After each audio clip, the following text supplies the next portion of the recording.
여러분 안녕하십니까? KBS 아메리칸 뉴스입니다. 도널드 트럼프 대통령이 코로나 완치 여부를 밝히지 않고 주말부터 플로리다주를 시작으로 대규모 유세를 열겠다고 말했습니다. 이에 낸시 펠로시 하원 의장은 트럼프 대통령의 정신 건강에 대한 의문을 제기하며 해임이 가능한 법안을 논의하겠다고 맞섰습니다. 김경일 기자입니다.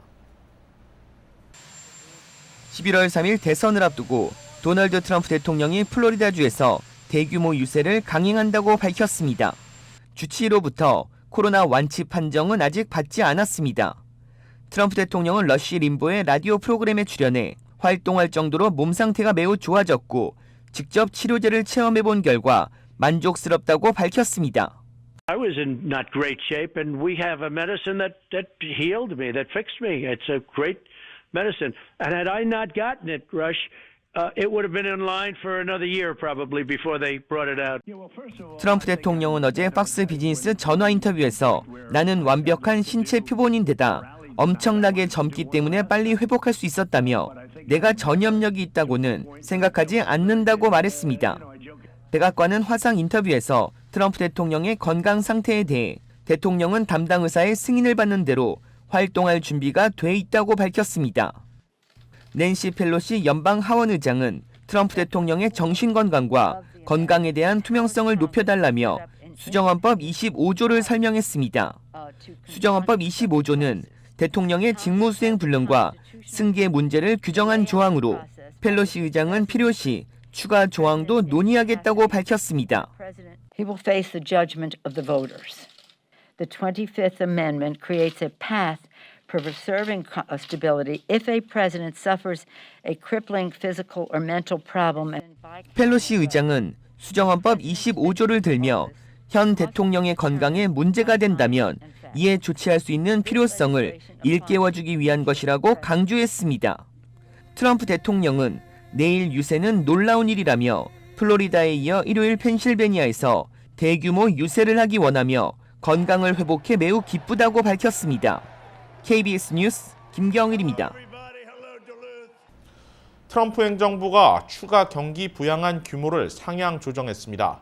당초 1조 6천억 달러에서 1조 8천억 달러까지 늘리며 민주당 안과의 격차를 좁혔습니다. 팍스뉴스는 커들로 백악관 국가경제위원회 위원장의 말을 인용해 트럼프 대통령이 부양책 규모를 당초 1조 6천억 달러에서 1조 8천억 달러까지 늘리는 것을 승인했다고 전했습니다. 커들로 위원장은 스티브 무누신 재무장관이 지금까지 트럼프 행정부에서 나온 것 가운데 가장 큰 규모인 이번 제안에 대해 낸시 펠로시 하원 의장과 논의할 것으로 보인다고 설명했습니다. 트럼프 대통령 역시 오늘 자신의 트위터를 통해 코로나19 부양 협상은 진행 중이다라며 크게 가자라고 언급했습니다. 확대된 부양안에 구체적으로 어떤 조항이 포함됐는지는 아직 확인되지 않았습니다. 당초 계획에는 1인당 1,200달러의 체크, 주당 400달러의 확대된 실업급여, 주와 지방정부를 위한 추가 자금 지원 등이 포함돼 있었습니다. 민주당과 공화당은 경제 회복을 위해 추가 부양 법안이 필요하다는 데는 동의해왔지만 그 규모와 범위를 두고 첨예하게 대립해왔습니다. 하원 민주당은 지난주 2조 2천억 달러의 부양안을 통과시켰고 트럼프 행정부는 1조 6천억 달러로 고소하며 맞서왔습니다. 이어 지난 6일 트럼프 대통령이 대선 이후까지 협상 중단을 지시했다는 트윗을 올리면서 월가를 뒤흔들어 놓았고 주가는 폭락했습니다. 트럼프 대통령은 이후 별도의 소규모 법안을 주장하며 입장을 선회했다. 이제는 더 포괄적인 부양안을 다시 추진하고 나섰습니다. 관건은 공화당 상원입니다. 팍스뉴스에 따르면 미치 맥코널 공화당 상원 원내대표는 1조 8천억 달러의 패키지에 대해 찬성하지 않는 것으로 전해졌습니다. 맥코널 원내대표는 또 앞서 신규 부양책이 약 3주 앞으로 다가온 대선 전에는 통과되지 않을 것이란 견해를 밝힌 바 있습니다.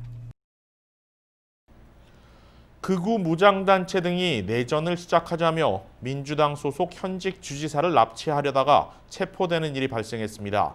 표적 대상이 된 미시건 주지사는 트럼프 대통령이 이를 선동했다며 책임을 물었고 백악관 측은 즉각 반박했습니다. 이채은 기자가 보도합니다. 그레처 휘트머 미시간 주지사 납치 음모를 꾸민 혐의로 남성 6명이 체포됐습니다. Conspired to kidnap the governor from her vacation home in the Western District of Michigan before the November election. 이 밖에도 미시간주 의회 공격을 모의한 일당 7명도 추가로 구속됐습니다. 민주당 소속인 휘트머 주지사가 코로나 사태 이후 강력한 봉쇄 정책을 펼치자 극우 성향 무장단체들이 불만을 품고 범죄를 계획한 것입니다. 이와 관련해 휘트머 주지사는 트럼프 대통령이 극우 단체들을 부추기고 있다며 근본적인 책임을 물었습니다. Stand back and stand by. Hate groups heard the president's words not as a rebuke, but as a rallying cry. 지난달 첫 대선 TV 토론에서 트럼프 대통령이 언급한 발언이 테러리스트들을 선동했다는 입장입니다. 이와 관련해 백악관은 즉각 휘트머 주지사의 주장을 반박했습니다. 케일리 맥코네니 대변인은 트럼프 대통령은 백인 우월주의자들을 비롯해 모든 종류의 혐오를 지속적으로 비난해왔다며 대통령을 옹호했습니다. 또 오히려 휘트머 주지사가 억지 주장을 통해 분열을 조정하고 있다며 주지사를 비난했습니다. 미시간주는 코로나19 봉쇄 정책에 대한 반발과 인종차별 반대 시위가 격렬하게 일어나며 갈등이 고조된 상황. 이에 더해 주정부를 전복하려던 음모까지 적발되자 대선을 전후로 극우 단체들의 폭력 사태가 실제로 벌어지는 것이 아니냐는 우려가 커지고 있습니다. KBS 뉴스 이채은입니다. LA 카운티 지역의 코로나19 확진자가 또다시 늘어나고 있습니다.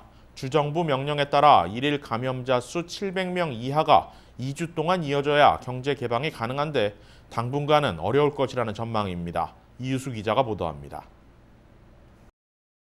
오늘 LA 카운티에서 집계된 신규 확진자는 1,256명, 사망자는 13명입니다. 어제 기록된 신규 확진자 1,280명, 사망자 21명과 비슷한 수준에 머물렀으며 그제 집계된 1,645명에 이어 사흘 연속으로 1,200명을 넘어섰습니다. 일일 확진자 증가는 신규 입원 환자와 사망자 수에도 영향을 미칩니다. LA 카운티 병원 중환자실에 입원한 비율은 28% 수준인데 일일 확진자 수 증가로 또다시 30%를 넘어설 수 있다는 우려를 낳고 있습니다. LA 카운티는 이달 초 경제 완화를 기대했습니다. 하지만 신규 감염자 증가에 따라 당분간 경제 완화 조치는 쉽지 않을 것이라는 암울한 전망입니다. 보건당국은 인구 10만 명당 7명 이하로 확진자 수가 내려가야 현 상황인 보라 단계보다 한 단계 낮은 적색으로 등급을 완화시켜줍니다. 하지만 일일 확진자 수가 700명 이하로 내려가야 하고 그 이후에도 2주간 수치가 이어져야 하는 까다로운 기준이 적용됩니다.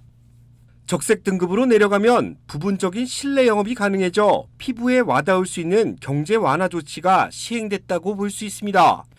LA 카운티 보건국 바바라 페라 국장은 지난 수요일 시작된 확진자 증가세가 앞으로 이어지질 않길 바란다고 밝혔습니다. 가급적 모임을 자제하고 개인위생과 방역에 신경 써야 할 필요가 있다는 겁니다.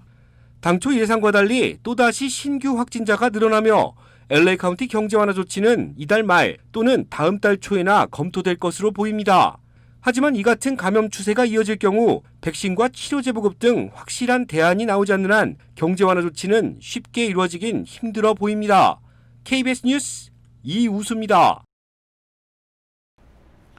세계보건기구 WHO에 보고된 전 세계 코로나19 신규 확진자가 35만 명을 넘어 하루 기준 최다치를 또 넘어섰습니다. WHO는 오늘 하루 동안 보고된 신규 확진자가 35만 766명으로 집계됐다고 밝혔습니다. 어제 33만 8,779명으로 일일 최다 확진자 최다 기록을 세운 지 하루 만에 경신했습니다. 신규 확진자의 3분의 1에 육박하는 10만 9천 명이 유럽 대륙에서 나왔다고 WHO는 덧붙였습니다. 마이클 라이언 WHO 긴급준비대응 사무차장은 기자회견에서 코로나19가 전 세계에서 확산 중임에도 새로운 답은 아직 없다면서 세계 인구의 다수가 여전히 이 병에 취약하다라고 말했습니다. 코로나19 환자가 급증하면서 병원에서 상대적으로 일반 진료를 받기가 힘들어졌죠. 이 때문에 최근 들어 화상 원격 진료가 크게 늘어나고 있습니다. 화상 진료는 비응급 상황에서 감염 걱정 없이 집에서 편하게 의사와 진료 상담을 할 수 있다는 장점 때문에 많은 주치의와 병원들이 확대 도입하고 있습니다. 원격 진료를 받기 위해서는 보험 아이디 카드 외에도 개인이 복용하는 처방약과 일반 의약품 목록, 그리고 약국 정보를 미리 준비해 놓는 것이 좋습니다. 또 상담받기 전 자신의 최근 증상과 느낌을 꼼꼼히 메모해 놓는 것도 중요합니다.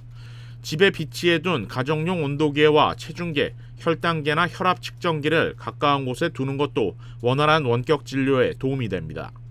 의료 서비스 기업 휴메나는 원격 진료가 늘어나는 코로나19 시대 나에게 필요한 의료 서비스 받기라는 내용의 안내문을 제작해 배포하고 있습니다.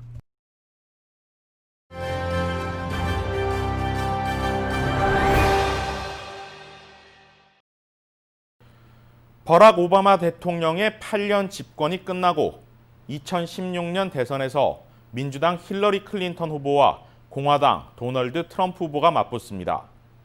투표 결과는 6,580만여 표 대 6,290만여 표.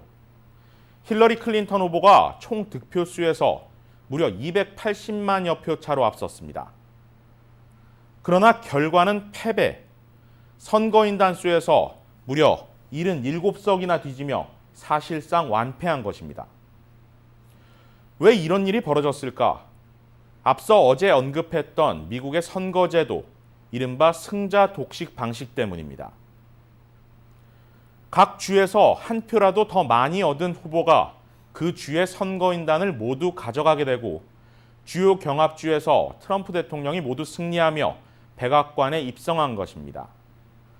다르게 말하면 클린턴 후보는 당연히 이겨야 할 주에서 큰 격차로만 이겼고 트럼프 후보는 접전주에서 근소하게나마 이겼다는 말도 됩니다. 이해를 돕기 위해 각 주별로 살펴보죠. 29명의 선거인단이 있는 플로리다주, 20명의 펜실베니아주, 모두 트럼프 당시 후보가 단 1%포인트 차, 근소한 득표차로 승리합니다. 캘리포니아와 뉴욕, 텍사스 다음으로 선거인단이 많은 이들 지역에서 트럼프 대통령이 모두 이기며 선거인단을 독식한 것이죠. 16명의 선거인단이 있던 미시간주는 최대 이변의 정점을 찍었습니다. 트럼프 후보는 1%도 안 되는 50개 주 중 개표 결과 중에 가장 적은 표차, 11,000여 표 차로 민주당 우세 지역으로 꼽히던 주에 선거인단을 가져갔습니다. 그 밖에 오하이오주, 위스콘신, 아이오와주 등 4년 뒤인 지금도 접전주로 꼽히는 이들 주에서 트럼프 후보는 모두 근소한 차로 승리했습니다. 이들 접전주를 모두 가져간 것이 당시 선거인단 304대 227, 77석의 차이를 만들어낸 것인데 이를 자세히 살펴보면 4년 뒤인 지금의 대선이 보입니다. 현재 각종 여론조사를 살펴보면 당시 트럼프 후보가 이겼던 상당수 주들에서 민주당 바이든 후보가 앞서고 있습니다. 플로리다 2% 차, 펜실베니아주와 위스콘신은 6% 차로 오차 범위 밖에서 여유 있게 앞서고 있습니다. 최대 이변을 연출했던 미시간주 역시 4년 뒤인 지금은 또 한 번의 이변이 일어나긴 힘들어 보입니다. 이 여론조사가 예상대로라면 4년 전 대선에서 공화, 민주 양당이 차지했던 선거인단 수는 정반대로 역전될 수 있는 상황입니다. 물론 변수는 있습니다. 당시에도 각종 여론조사들은 백악관의 주인으로 힐러리 클린턴 후보를 예고하고 있었지만 그 예측은 보기 좋게 빗나갔습니다. 다만 이번 여론조사에서 두 후보의 격차가 4년 전보다 더 크다는 점에서 트럼프 대통령이 다시 한번 이 예측들을 넘어서기는 쉽지 않다는 분석이 많습니다.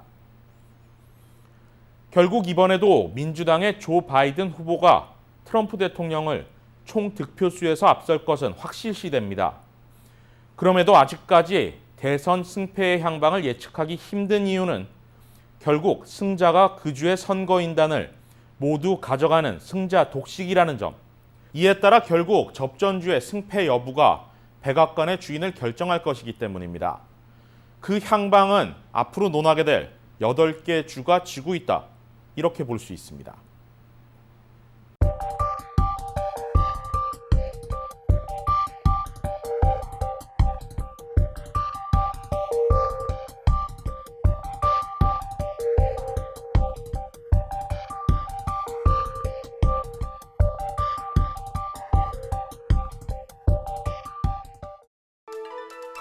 KBS 아메리칸 뉴스는 시청자들의 의견을 소중히 생각합니다.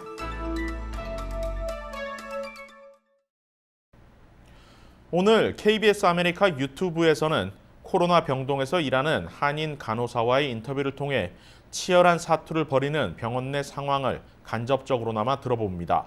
또 유튜브 콘텐츠 우구리의 이면지에서는 현재 트럼프 대통령의 코로나19 확진 이후 전개되는 상황을 해학적으로 알기 쉽게 풀어 전해드립니다.